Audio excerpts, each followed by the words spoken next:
Hey everyone, thanks for watching another episode of Living My China Dream. I appreciate all the support.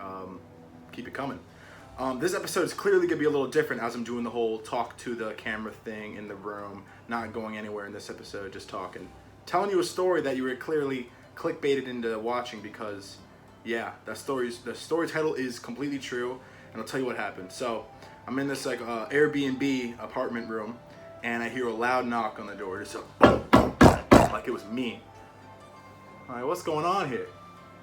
Go to the door, and there's 5 cops there, and 3 hotel workers, 2 from one hotel company that's like the bottom half of the hotel, and 1 from the top, or vice versa. I had no freaking idea what was going on. I didn't even know that there were 2 hotel companies in the same hotel building. I thought it was just one company.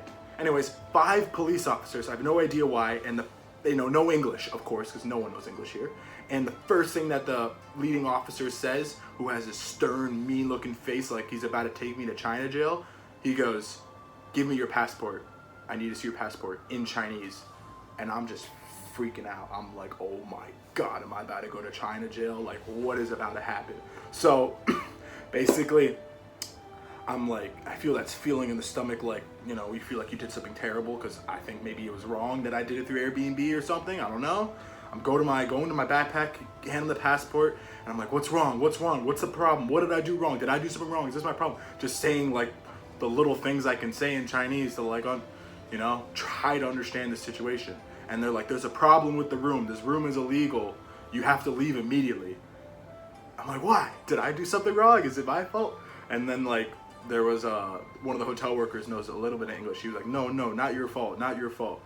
Whole hotel's fault. Like, the whole hotel has to leave? Everyone has to leave their room? Is that what's happening? And they were like, yes. I'm like, no, that can't be what's happening because there's other people living there. No one was leaving their room just then. So that was a miscommunication. And I had no idea what was happening. I'm like almost passing out, literally. I've never passed out in my life. Not even from like any kind of like heat exhaustion or anything like that. Nothing. And y'all know where I played football in Florida. That's a possibility. Anyways, I'm almost passing out. And I'm like trying to understand what's going on. We're going back and forth using a Chinese translation app where you can speak into the phone and be like, "Hello, I want to eat a hamburger." And then the phone will say, "Ni hao, 我想吃汉堡包." So it goes like that. We were going back and forth and it just wasn't helping. Like their translations weren't even making sense in English about what was going on. I didn't understand. And then they put me on the phone, the cops put me on the phone with an English speaking guy. And I hear, they give me the phone. I'm like, what? Who's this? I go, hello? And he goes, "Hey, how you doing, buddy?" I'm like, what? You know English? Yo, what's going on, man? There's 5 cops in my room. I don't know why. Am I in trouble? Did I do something wrong? Why are they here? He's like, relax, buddy. You're okay. You didn't do anything wrong. There's a problem with how they set up the Airbnb, or he didn't even say that. He was like, you booked through Airbnb, right? I'm like, yeah, I did. Is that a problem? He's like, no, that's not a problem, but the room it can't be booked to you, so you have to leave immediately. You're gonna have to find somewhere to live like tonight. Get out like now. And I'm like, all right, it might take some time because I literally unpacked the whole all of my suitcases. I hung all my clothes up, everything, of course. So that's not that big of a deal. Big of a deal was like, I think I'm going to China jail the second they show up. They don't come out, they don't knock on my door and say, "Hello, sir, you're clearly an American," in Chinese, of course. They don't say, "Oh, I know you're American. This isn't your problem. You must be scared seeing Chinese cops. This isn't your problem. You're okay. Anyways, can I see your passport? You're probably not going to be able to stay here tonight. Actually, you're definitely not going to be able to stay here tonight. You're going to have to get out." Like, that would have been fine. I would have been scared. But, like, imagine how scared you would be if 5 Chinese cops knocked on your door in China where you know nobody. I was freaking out. So for about like 3 minutes, I thought there was a chance I was going to China jail, which definitely was the scariest moment of my entire life. So there was that. And then it was, well, where am I going to stay tonight? And then like 2 hotel workers were like, "You'll stay in our hotel." I'm like, "Where's your hotel?" And they're like, "There's 2 hotel companies in this building. One's on the bottom half, one's on the top half." And I was on the 10th floor. So I was like, okay, which half are you? Where's my next room gonna be? I guess I'll pay through you guys, right? They're like, "Yeah, you'll give us money." And one of them like knew like a little bit of English, so I was like kind of like talking with him in English, but then like he wasn't making sense. And then he used a translation app, and the translation still wasn't making sense. So I never fully understood what the problem was with the room, but I'm almost positive the guy who like rented out his apartment to me through Airbnb, he wasn't allowed to do that, or he had to go through some other process with the police that he did not do.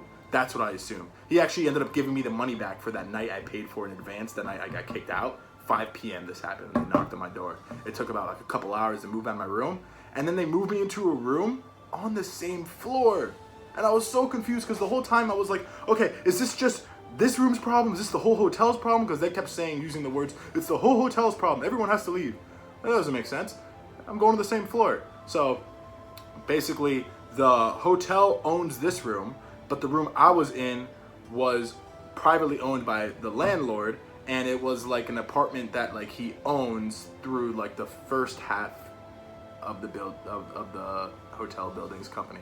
So top second half is going to be the hotel company on their offices on the 12th floor, but I guess they own some of the 10th floor, and some of the 10th floor I guess is for apartments. Crazy situation. Anyways, they helped me move into the room. They were very nice. I got all settled into this place, and I'm fine here. I'm paying like by the night basically in cash, because I'm trying not to use my credit card, so I get like a 3% charge every time since I don't have a Chinese bank account. And yeah, the Chinese police came for me. I thought they were about to take me up and lock me up, and I thought I was gonna have to give the U.S. Embassy a call, but I don't. I'm fine. Living my China dream goes on. Also, that night, a typhoon started. So then my next concern was, oh man, there's a typhoon coming, which is like a hurricane with like more rain. And I'm like, well, what if it hits us really hard? And I look at my wallet, I'm like, oh, I do not have enough cash to live for like, even like a couple days. Even like 1 or 2 more nights with just the cash I had. So I was like, what if the banks are closed? What if I can't get the ATM? So that was a concern. But the next morning, as you'll see in my next video, typhoon did not hit Ningbo bad. It hit other parts of China pretty bad. But we were fine. We just got like a regular old storm with some high-powered winds. And yeah, I got some money the next day, as you'll see in my next video. But living my China dream goes on. Thanks for watching. And hopefully the Chinese police never come for me again, because that was extremely scary. All right. Have a good one.